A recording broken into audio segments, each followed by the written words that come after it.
Well, I think we ought to introduce ourselves. Zach Telerik, Director of the Office of Management and Budget. Victoria Caldwell, Acting Clerk to the Board of Commissioners. John Green. Marilyn Brown. Paula Brooks, County Commissioner. Kenneth Wilson, County Administrator. Eric Janis, Deputy County Administrator. Chris Long, Deputy County Administrator.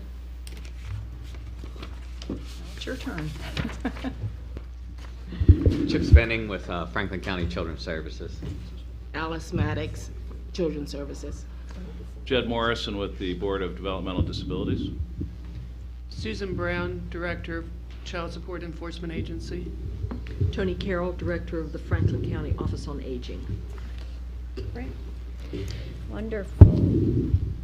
Start over here. at our Children's Services is first on our agenda here. Well, great. Thank you very much. As I said, I'm Chip Spending, Executive Director of Franklin County Children's Services. And I have some of my team members here today, Alice Maddox, our CFO, and Hope Foster, our Director of Financial Management. Before proceeding with my presentation, I'd like to thank the County Administration for your continued commitment to the residents of Franklin County and supporting us in the social service arena. I'd also like to acknowledge our social service peers publicly and state how fortunate we are to have such committed partners who work collaboratively with us to improve the outcomes for children and families. As the Commission prepares to vote upon our recommended 2016 budget, we're pleased to speak to you today about our request and our agency's vision for the future, as well as some recent accomplishments. The agency and the Office of Budget Management have worked closely to develop a 2016 operating budget for Children's Services. We both agree on the recommended budget of $193 million. Our agency is committed to providing high-quality progressive services to the community as effectively as possible. To ensure that we meet these objectives, the agency partners with both public and private organizations to leverage resources to allow the most significant outcomes. As you know, Franklin County Children's Services is the public agency mandated to protect children from abuse and neglect. Our mission is through the collaboration with families and communities, we advocate for the safety, permanency, and well-being of each child that we serve in a manner that honors family and culture. Each year, our agency serves more than 30,000 children and families through our prevention, protection, placement, and permanency programs. This includes investigating thousands of allegations of child abuse and neglect. The demand for our services continues to be high, and our statistics through October reflect that we will have over 26,000 reports to our hotline, as well as have investigated over 10,000 investigations. This continues to be an increase from year over year. We also provide voluntary and court-ordered protective services to families whose children remain safely in their own homes. We help parents resolve family problems by referring them to community-based organizations that provide evidence-based programs, and we place children in temporary foster care, kinship care, and permanent adoptive families when necessary. Over the course of the last 4 years, we've incorporated many innovative approaches for child protection, better engaging families, enhancing community partnerships, and supporting kinship care to ensure permanency for children. Yet there are still some ongoing challenges that need our attention to achieve the desired outcomes for children and families. Moving forward, we've identified two major areas to help clarify our vision. One is a major change that's impacting FCCS and child welfare agencies nationally, and that's improving services to our older youth. There are more children coming into the child welfare system as teens, which represents a major shift from the traditional abuse and neglect population that the agency was designed to serve. Most of these teens are entering care for reasons associated with behavior and child conduct rather than abuse and neglect by the parent or caregiver. While FCCS partners value and believe that children are best served in families and in the community, non-family-like settings and group care has become our most utilized options for teens coming into care. Chip, could I stop you there for a second? That's really a pretty significant statement. Most of these teens are entering care for reasons associated with behavior or child conduct.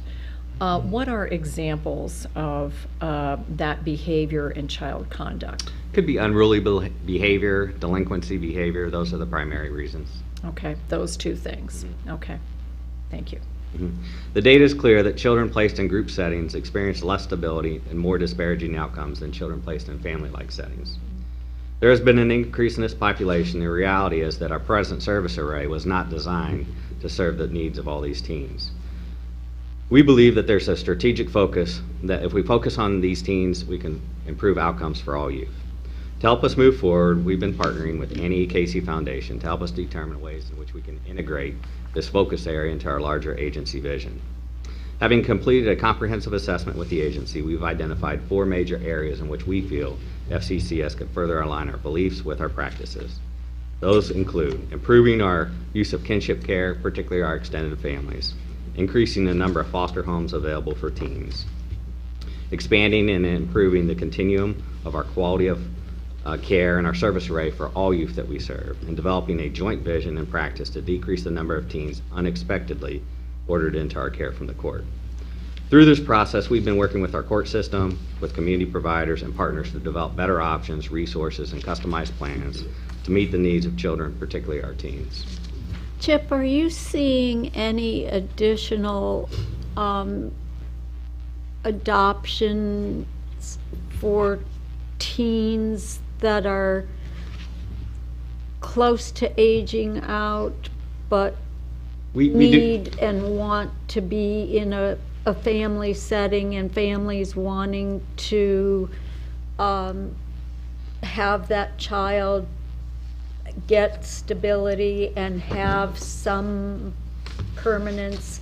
And I know when my husband was probate judge, there was some effort to reach out and have some families adopt those children who, well, young adults Yes. who were nearing 18 but really wanted to have a permanent family through adoption. We do continue to focus on teens and older youth, specifically with our adoption and recruitment efforts. We have a relationship with Wendy's Wonderful Kids, where we have specialized adoption recruiters to focus on that specific effort. We also focus on large sibling groups. Yesterday, we had National Adoption Day at Probate Right. Court.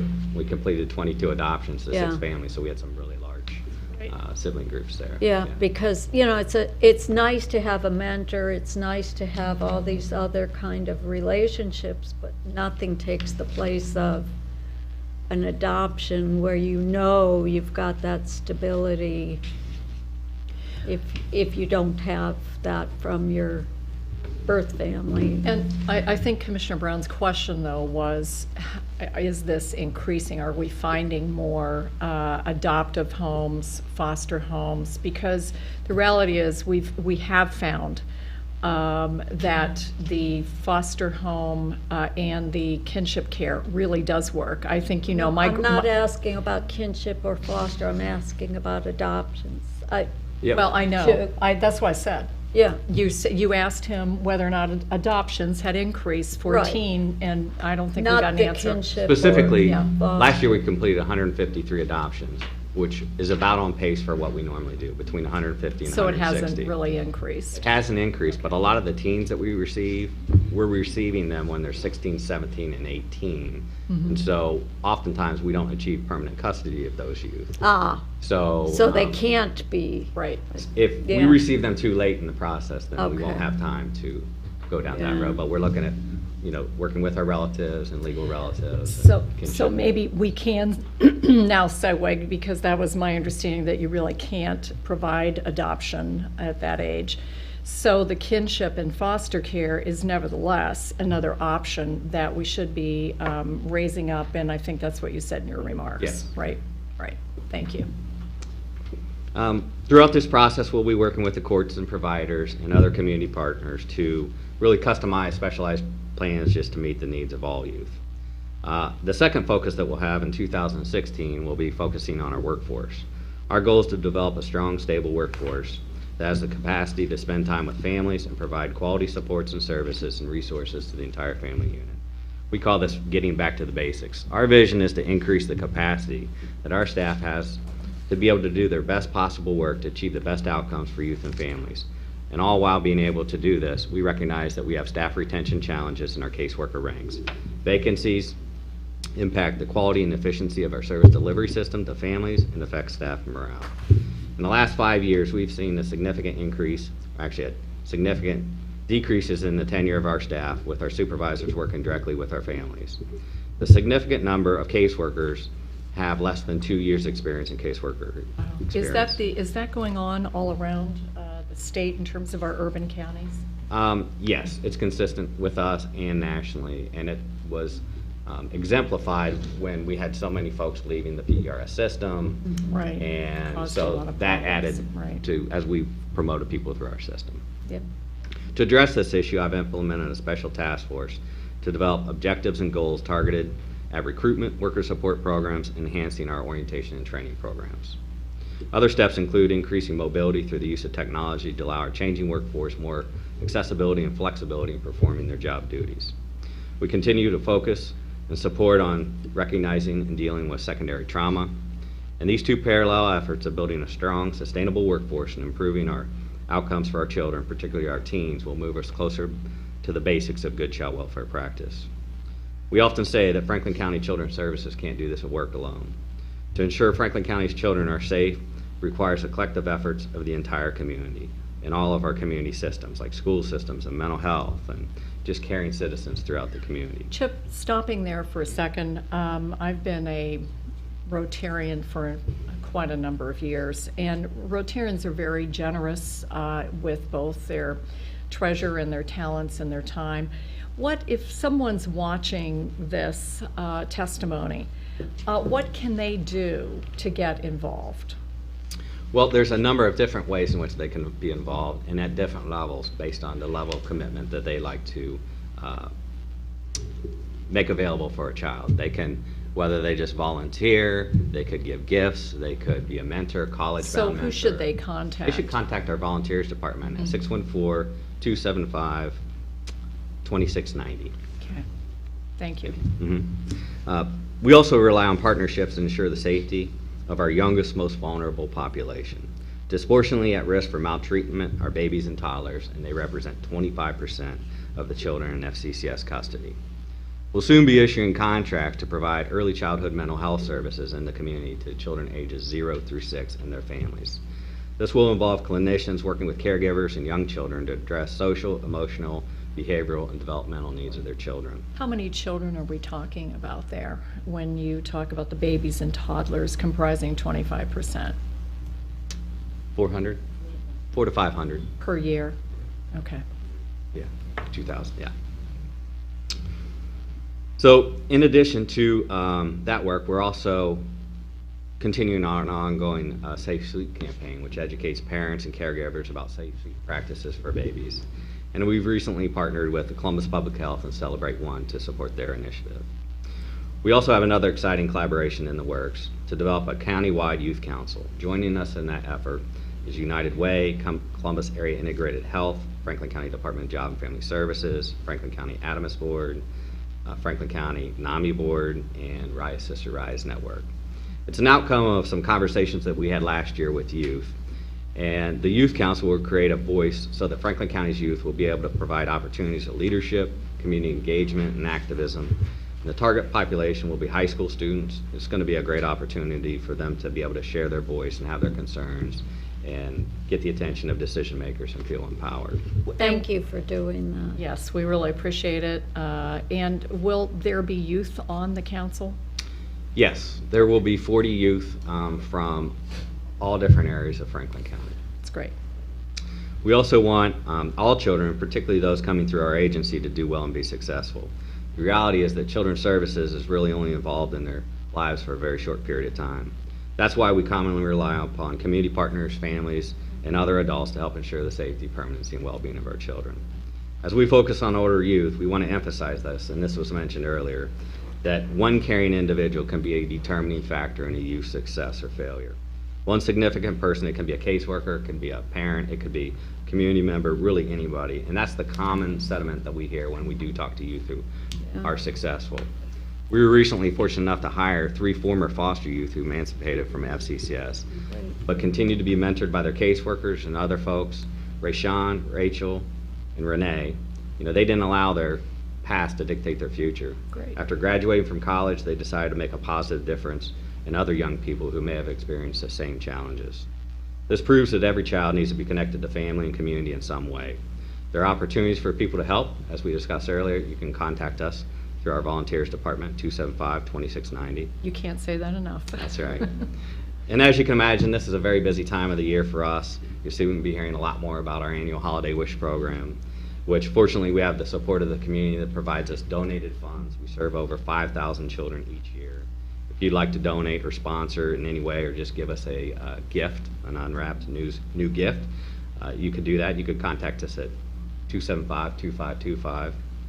Yesterday, as I mentioned, we celebrated National Adoption Day, which was a great event. The one sibling group, there were 6 in the sibling group, and from 4 to 9, and they were, an They active all- bunch, I'll say that. But That's it's really a great opportunity. And coming up next week, we'll have National Family Week, in which we'll honor families and community stakeholders involved in our family-to-family program and our partnership with our settlement houses. Great. In closing, I just want to express my appreciation to the community for their continued support and pledge to be good stewards of taxpayer dollars and strive to improve our quality and efficiency of our services and programs. Thank you. Thanks. Do you see much in the way of sexual assault impacting our families? We do regularly investigate allegations of sexual assault with our CAC unit, which is at our Center for Safety, Family, and Healing, where we have our collaborative process where the prosecutor's office is there. And the sheriff, Mhm. yes. And so what are the trends in that? We keep hearing from the Internet Crimes Against Children Task Force that it's a very active area and it just doesn't seem to be subsiding at all. I would say from what my intake staff tells me, I think we're fairly consistent.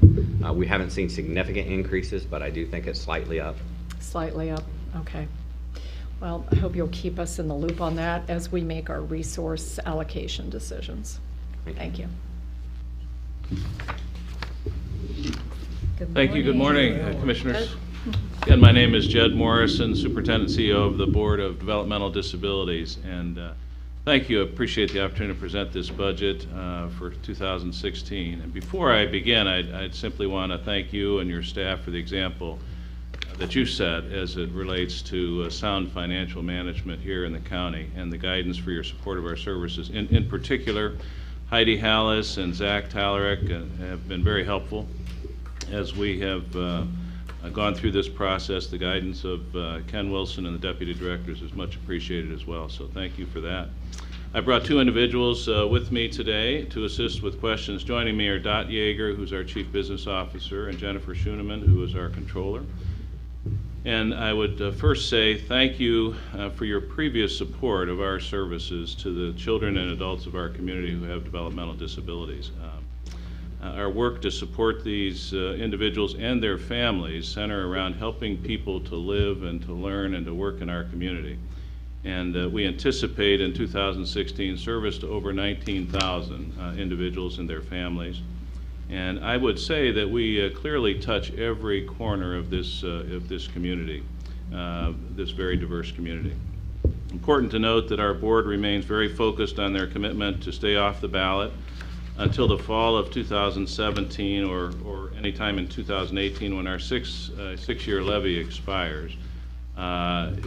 Preferably, I think our board would prefer to be on in 2017, fall of 2017. We would be eligible at that time, but I know we have to consider what's happening within the community. Our board has been, continues to be very disciplined in our budgeting, and we are hopeful that we'll have a renewal at that time, be able to ask for just a renewal at that time. Related to our services, the budget will support continued services to children in our early childhood centers, our schools, through our collaborations with our community organizations, including Nationwide Children's Hospital, Childhood League, Help Me Grow, Easter Seals, Head Start, YMCA, school districts, Franklin County Children's Services, Nysonger Center, which is a part of the Ohio State University.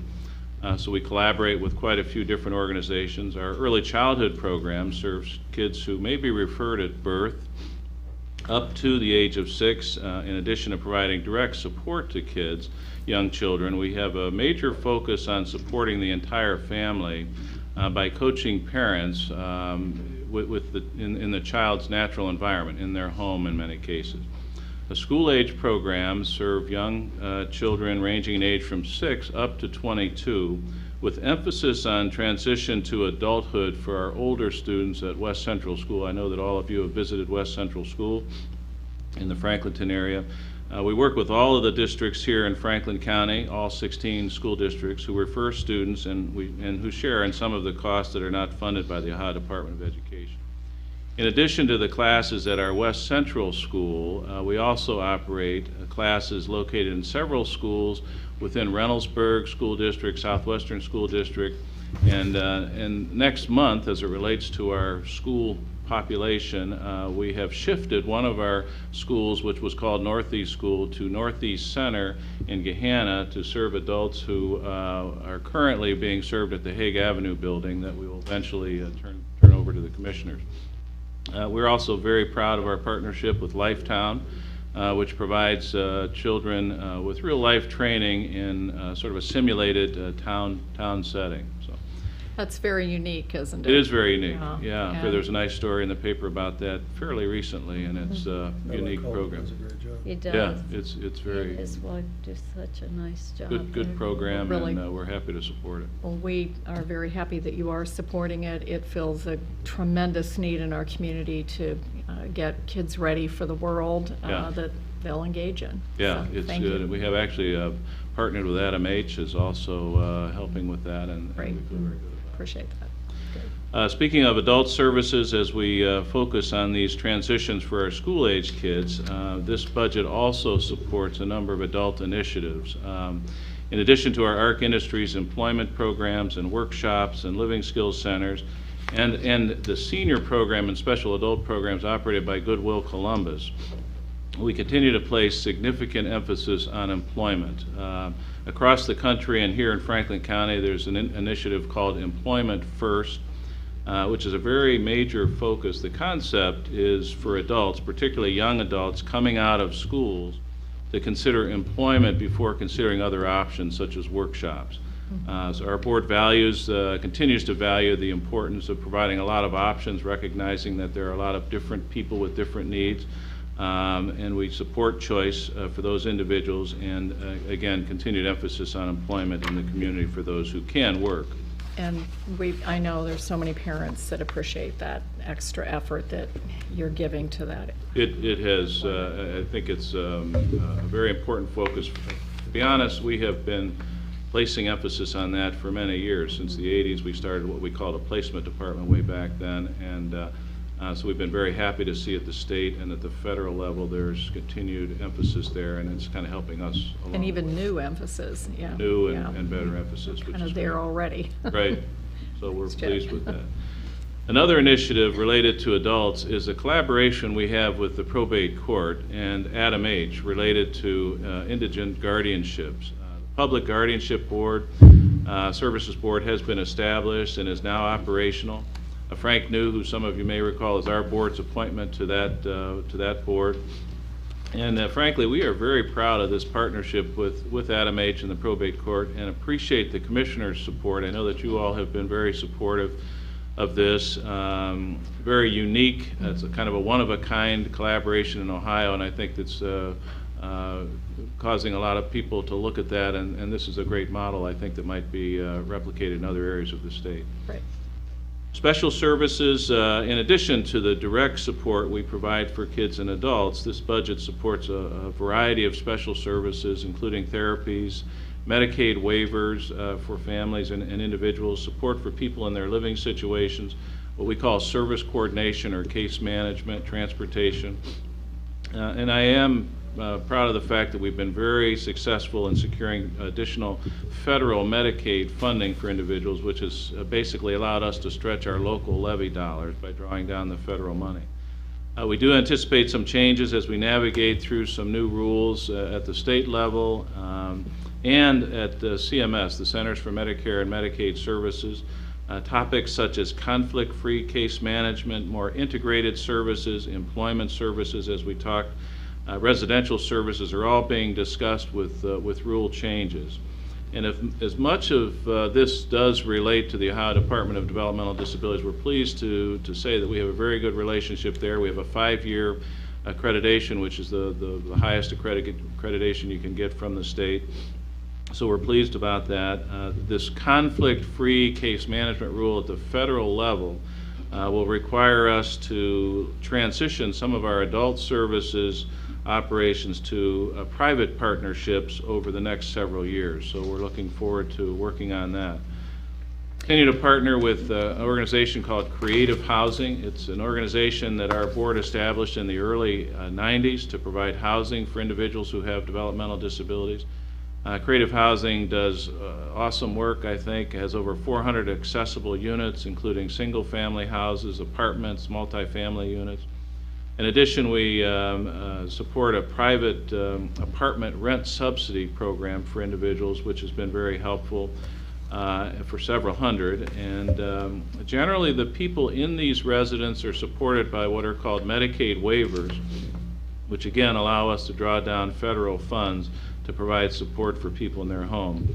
In addition, we and Medicaid provide funding for some family home accessibility modifications to help keep the family units together. Things such as ramps and railings and bathroom modifications that all seem to help keep those family units together. Jed, you mentioned the numbers there that you have available. Is there unmet need? There are always going to be people that would like services, and what's interesting in our system, you can have your name placed on what's called a waiting list, a Medicaid waiver waiting list, and oftentimes people will put their name on that list when their child is a baby, knowing that there's a long waiting list, and everybody's accepted. So I would be in error if I said that we were meeting every possible need, but I think we're meeting needs in a reasonable, cost-effective way here in Franklin County. But there's always requests for more and more. Going along with that question, are there organizations that you're coordinating with? Because what you offer in housing, there are other organizations that also offer accessible housing that you might be able to coordinate with if you're not, that might not have a list, a waiting list. And point, Marilyn. Creative Housing has had good success. For example, they have received some HUD funding and have been able to expand some of the options through that. We work with a number of different providers of services who are different from Creative Housing, but actually provide services in the home. And then frankly, there's a great emphasis on helping to keep family units together, individuals to stay at their home. And so coordinating with some of those organizations to provide support in the home and has to been very helpful. retrofit the home. Exactly. And I mean, there are other entities, Exactly. and I would think there are other organizations, I'm sure, that help in a variety of different ways. HUD comes to mind most in terms of providing some of that support. And I think the Creative Housing Board has been very creative in trying to figure out how they can partner with others. We keep hearing as commissioners that there's a deficit of 54,000 low and moderate income housing units. And I have to think that some of the people, because they've applied for Medicaid waivers, are in that 54,000 mix. Are you working with the collaborative of housing advocates as any part of your community, Jed? We are certainly willing to work with any housing collaborative, and I'm sure that Creative Housing has reached out to different people. And in some cases, we might serve people that might have a dual diagnosis. They might have challenges with mental illness as well as developmental disabilities, and so we have worked well in that case with different organizations as well, primarily organizations that are providing support to those individuals in their homes. Well, there's National Church Residences, who I know you've reached out, you're working with, because we do have a number of families whose children fall on the autism spectrum, and I know they're very concerned about, as their children age, what's going to happen. And it's important for us to look at that low and moderate income housing deficit. I mean, 54,000 units is a lot of, work to get about here in Franklin County building that. We've been very pleased with this rent subsidy program, which has expanded instead of just homes owned by Creative Housing. That allows us to really look throughout the entire community and work That with would work nicely landlords. with that effort. And so folks have nice, accessible housing, but it may not be owned by Creative Housing, but we're Sure. subsidizing. So we feel very good about that. How many subsidies can you do? I think, have over 500 people that they're subsidizing through the rent subsidy program. So that's almost 1,000 in total. There's a lot of folks, Yeah, yeah. okay. So we're very That's pleased good. with that. And a lot of in some of Yeah. those homes that I mentioned, generally, there's going to be 3 or 4 people that might live there as well. So. Great. So we feel very good about that. But generally, I just, in summary, would say thank you for your consideration of our budget request for 2016. Whether it's a child born with a disability or an individual who became disabled in their developmental years, I can tell you that your support of the kids and adults in our community who have developmental disabilities is very, very evident. And this support is so important for the thousands of individuals and their families, moms and dads and family members, who all benefit and who bring, also these folks bring great value to our community in so many ways. So I thank you very much. Thank you. Thank you for your support. Child support. Welcome. Good morning. Again, my name is Susan Brown. I'm presenting on behalf of the Franklin County Child Support Enforcement Agency. It's 267 dedicated child support professionals and our senior staff who are here with me today to help answer questions.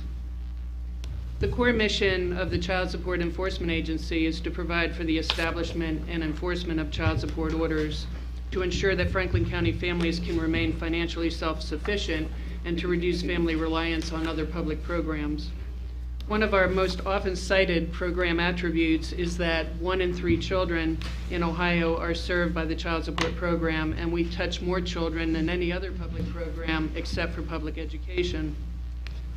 This year, I want to point out another program attribute that actually ties into many of our current initiatives and fatherhood programs. Our program touches more fathers than any other public program except for Department of Rehab and Corrections. I propose that we engage fathers with programming at the time of the birth of their first child rather than the time of their first felony. Yep. Before I get too far into our presentation, I do want to thank you, the Board of Commissioners and County Administration, for all of the faith that you put into us through your strong financial commitment and support. I also want to thank our Franklin County Department of Job and Family Services for their TANF financial commitment, which serves our unemployed parents. I also would like to thank the support of all of our other intergovernmental partners, such as CHIP and the courts and all of the other our partners that we'd be unable to do the work without. With your support and our community partnerships, we're developing cutting-edge business process technology, social service programming, which are now proving to be national models.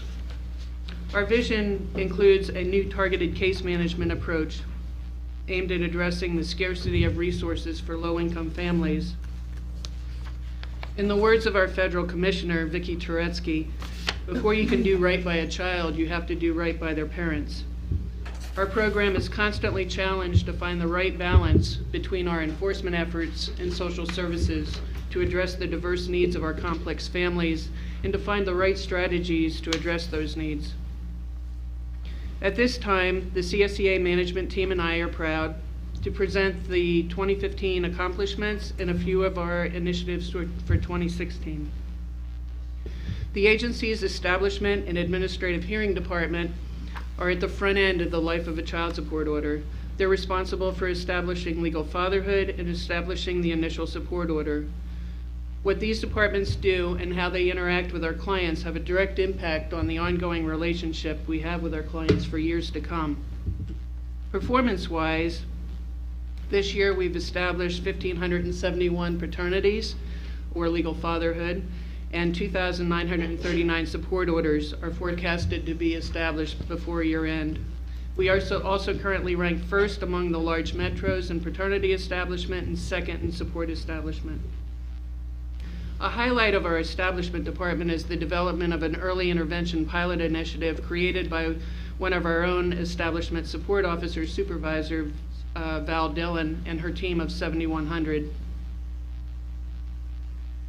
This initiative is called Pathways. Typically, cases in the establishment department have been processed with little attention to the employment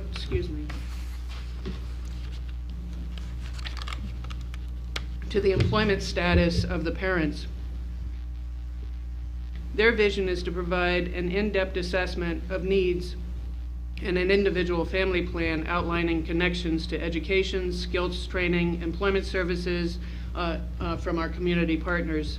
The team will provide case management to assure a steady transition and a safety net for any bumps that are encountered in the road. Pathway cases will be heard by a hearing officer who has partnered with this team to establish support orders that are fair and equitable for the family. Once the support order has been established, the case will transfer to our enforcement department. The individual family plan will follow the case for completion of any remaining goals and objectives and supportive services. We're hopeful that this proactive approach, coupled with vital supportive services, will result in cases needing fewer enforcement actions. Enforcement is the second and longest phase of the life of a support order, and these cases last for 20 years or more. It's also our largest department, and like CHIP, this department within our agency continues to have the biggest challenge with staff recruitment and retention.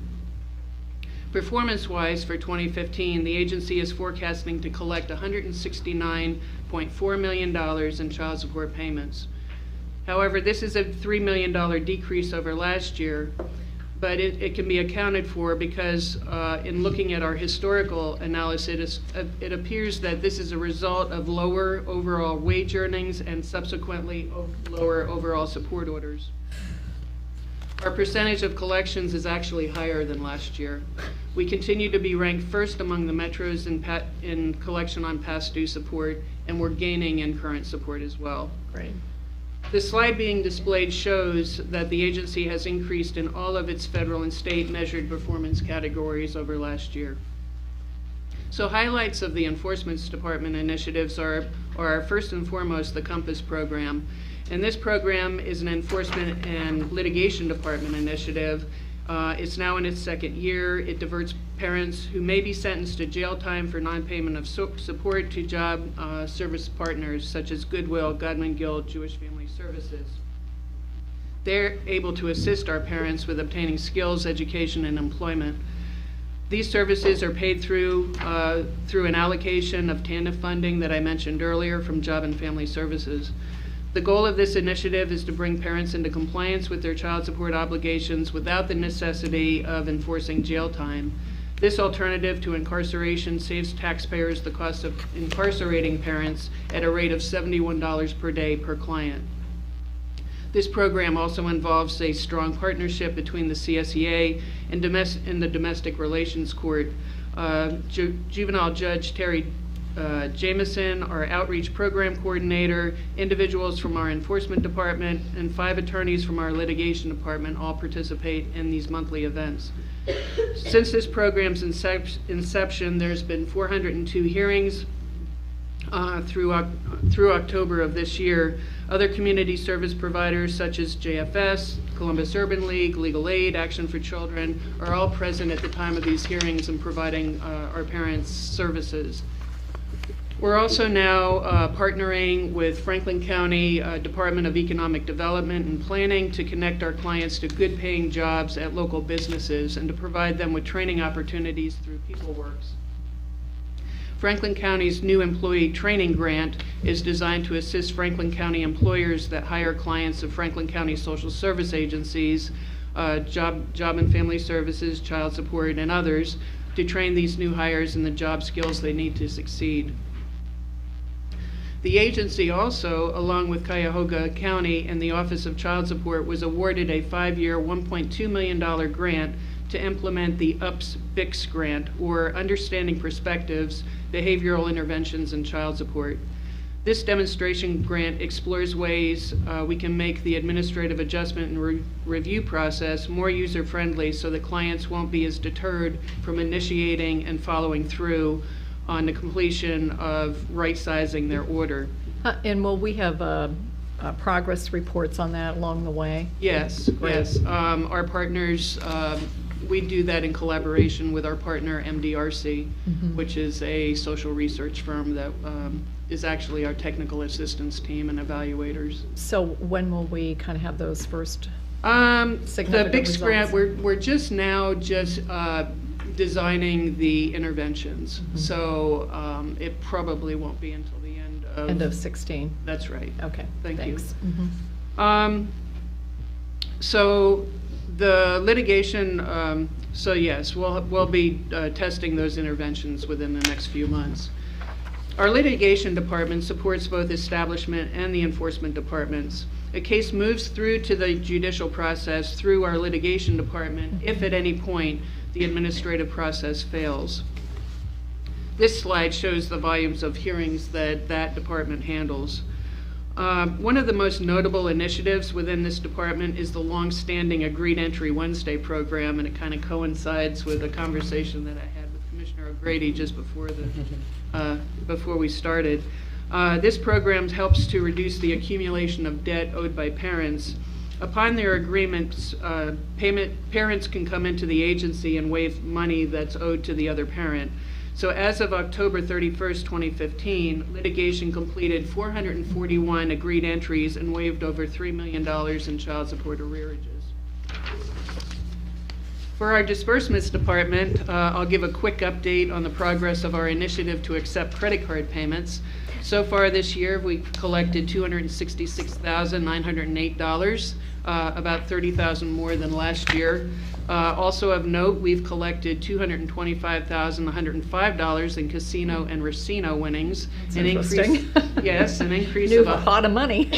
That's right. And unfortunately, the population of our parents that that we seize funds from in casino with the casino and racino, they're not regular payers, but they seem to be regular in the casinos. Gamblers. Yes. Great, lovely. Well, So- at least we're getting their money, That's right? Their kids are getting their money. Right. So through that Good. initiative, we've had an increase of 178,000 over last year. Our special teams unit, we consider our quality assurance department, and you hear from that department quite regularly whenever we have client issues. They take on projects and different evaluations within the agency. They author our internal procedures manual. They ensure quality control in all of our agency processes. They handle all of our state hearings. They train all of our staff, and they deal with the escalated client calls and special investigations. I would like to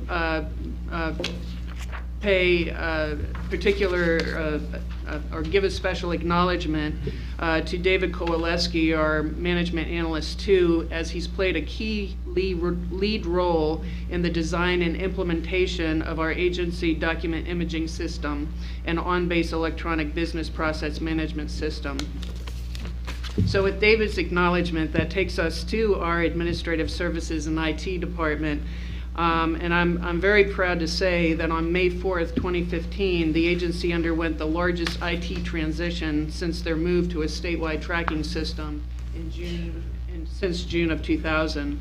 With the help of the Franklin County Data Center, Prime 3SG, the CSEA is building a customized solution to fit the agency's IT needs. As you can see through the phases on the slide, there are actually 6 phases to this project. The first phase entailed capturing all incoming documentation, scanning, routing, storing the documents, and notifying the appropriate staff member of the receipt of that document. Also included was the ability to upload daily generated documentation and mail and scanning in the scanning of existing case files. So far, the staff has completed scanning of almost 17,000 case files of the 72,000 that we have. We're actually 2 months ahead of schedule in that effort. How much time and money do you think this will save ultimately? Oh, it's really hard to tell, Commissioner, at this point. We're already saving so much time. Good. And we could calculate that in dollars, maybe working with correct. LAB, And we right? are throughout the project as we go along. But we're really very much in the beginning stages. But just the time that it takes to access case information has been reduced significantly because you're not tracking down a paper case file. I just think it's important, since taxpayers pick up the tab for all this, Yes. we always have to constantly analyze, what cost are we saving with this? Well, We know well- time is money. We'll be sure we detail all of those cost savings. We should be able to get that. Phase 2 of this project started in June of this year and focused on our establishment department. So what we're doing through the solution is actually making automated workflows for every one of our departments. The solution, and so that as the solution engineer builds the workflow for Phase 2, research for Phase 3 started actually this month. With the continued support of the data center and 3SG, this pattern of conducting research for the next phase while building the current phase will continue until the completion of the full electronic case management solution. And we're hoping that all the workflows will be completed by the end of 2016. Overall outcomes of this project will be time savings, increased productivity, greater case processing oversight. I'll actually have a dashboard that I can look into that can drill down into any case that's being processed by our agency. Lowered maintenance requirements on databases and reports, and reduction in storage space. So a couple of our 2016 initiatives, due to time constraints, and I don't want to bleed too much into Tony's time. First, our collaboration with the data center. Again, we plan to have all our processes and workflows completed by the end of the year and at least half of our 72,000 case files scanned. Second, we continue two federal initiatives, the first being the BICS grant mentioned previously. Second, to promote the issuance of visitation orders within our administrative processes so that parents can be fully engaged with their children. Third is to increase collections within our unemployed population of parents through increased use of innovative and integrative employment services and workforce programming such as Compass and Pathways, and continue to seek out additional resources for employment programs for our clients. And last, I would like to thank you again for your vision, your support of the child support program. Thank you. Outstanding, thank you. Great work, Susan. Good morning, Commissioners. Good morning. Tony Carroll with the Franklin County Office on Aging. And our department also would like to thank the Board of Commissioners for what has been many, many years of strong support for the work that we try to do in support of seniors. And also to thank the taxpayers and voters, because we are a senior levy funded project. And we are finishing year 3 of a 5-year levy. I have with me today two folks that can help if you have questions. Amy Funk, who's our manager of finance and operations, and Barbara Sullivan, who is the manager of our senior options program. So briefly, key accomplishments for 2015. As I said, we're getting through. We're finishing up year 3 of our levy. During the last 12 months of service delivery, we did fund 641,498 home delivered meals, which is a 13% increase over the figure that I gave you this year last time, which is good news and bad news. That's amazing. That includes some shelf-stable meals. We're coming into the period where we're going to have some weather issues, and so we want to make sure folks have shelf-stable meals that don't depend on a volunteer to deliver it. Diabetic meals, vegetarian meals, kosher meals, and Life Care Alliance is trying to do some halal-certified meals for our Somali customers as well. Good. We feel strongly that good nutrition is critical to maintain good health in our population. During this period, we also enabled 1,939,365 miles of transportation to be provided. That was about a 5% increase over the figure I gave you last year this time. And that enabled people to have access to needed medical appointments and other activities. The issue around Transportation is now and will continue to be an issue going forward, as people are very, very reluctant to give up their car keys. And when you ask them to give up their car keys, you need to have something in place to help them get to the places that they need to get to. So transportation is going to be an issue for us going forward. Another accomplishment is working with our Village Connection. The growing number of seniors really want to do what's called aging in place, and nationally that has supported the development of what's called the village to village concept. A recent article in the New York Times called them virtual villages. Grassroots, membership-driven organizations that use paid staff and volunteers to provide that mutual support for people in their neighborhoods. Our pilot project serves, called Village Connection, serves Marion Village, German Village, Schumacher Place, and some other areas of the South End as well. It's been very successful, and Katie White, the director, has worked with the national organization, the Village to Village Network, to bring their 8th annual national conference to Columbus in the fall of 2016. So we're very excited about that. There should be about 400 attendees from across the country to be continuing to explore this issue this fall. Do you know, when is that? Next, It's this in the upcoming fall.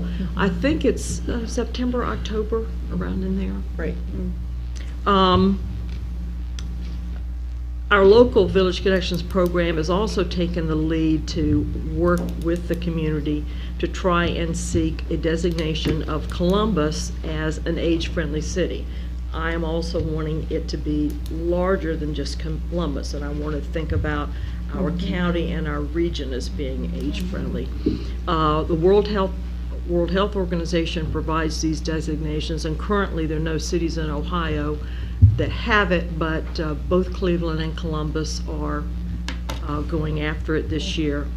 Office on Aging, AERP, Mid-Ohio Regional Planning, the Area Agency on Aging have been meeting around what's required to move forward to get this designation. And our first round application was accepted, so we're moving forward. Mid-Ohio Regional Planning will provide the leadership support, and the next phase is for us to work towards a 3-year action plan that is designed to make our community a community where older citizens can remain active in our community. Because as you know, what's good for older people is good for anybody in the community in terms of being a friendly community. Places to walk, all kinds of health initiatives. We're very excited about that. New initiatives for this budget year, we're trying to address isolation of the seniors, and we do not have not had a whole lot of initiatives in this area, so we're feeling that we need to move forward. Isolation affects your health. It affects depression. Sure. You've been following the articles about suicide, the rising suicide, and you'll see those suicide rates in Franklin County for older adults are alarming. So as we at the front door make more and more referrals to Catholic Social Services friendly visiting programs, the waiting list got really long. So we are going to invest in that program to see if we can't help with that isolation issue. That's a fabulous program. Right. Thank you. And that also gives us the opportunity to get volunteers who speak a variety of languages. So if people are isolated because of language barriers, we can have some volunteers that are proficient in a variety of languages. So we're very excited about that. Because that is a huge issue. It is. With our growing community of new Americans, that's a huge issue. And it's just going to get... Are you working with the Community Relations Commission? You know, we haven't been, but that's a good idea. You may want to reach out to them. Okay. good. Yeah. That's a good idea. And Chris? We work very Yes, closely with yes. Chris, so. Another initiative is really the expansion of our village-to-village effort. We're going to expand this concept in the Clintonville area. We're going to work with Community Resources Center, which serves Clintonville. This is going to be a slightly different model. I'm curious about how they are going to develop differently, because this particular village-to-village concept will be affiliated with an agency, whereas the first one we did was not. But as you know, Clintonville has a large population of folks that moved there to raise their families, and they want to stay there. And it's going to help them remain independent in the homes where they raise their families. Haven't heard you mention any suburban cities or township areas. Are those included on your list too? For the village concept? Yes, I think there are lots of them that are interested. It's just a question of when they come to us and say, hey, we're ready. Well, they might I know not the know, the yeah. Northland Should area, tell them. Bexley. I'm not sure about Upper Arlington. You know, they've got so much going on in Upper Arlington. Well, there's Urban Crest, when you Urban talk Crest, about a yeah. community Yeah. that's been there for generations. I right. mean, there are many. I think Franklin County. I absolutely agree. I would like to see a model where we'd have maybe a hub and we'd have lots of different Yeah. spokes out in the community. We're moving it forward. Some We'll see how outreach it would be goes. good. Yeah. We can Right. definitely do that. Just briefly, some of our business plan areas that support your core principles. We absolutely provide supportive health and human services. We enrolled over 9,000 seniors during this 12-month period. And our customer satisfaction data continues to be very high. We are very pleased at how customers feel about working with their case managers. We still are the only AIRS accredited information referral aging specialty in the state of Ohio. We're very pleased about that. I also have included for you a chart that we've developed and that we're going to keep updated yearly, which demonstrates what we're doing with our community partners in terms of our private nonprofits.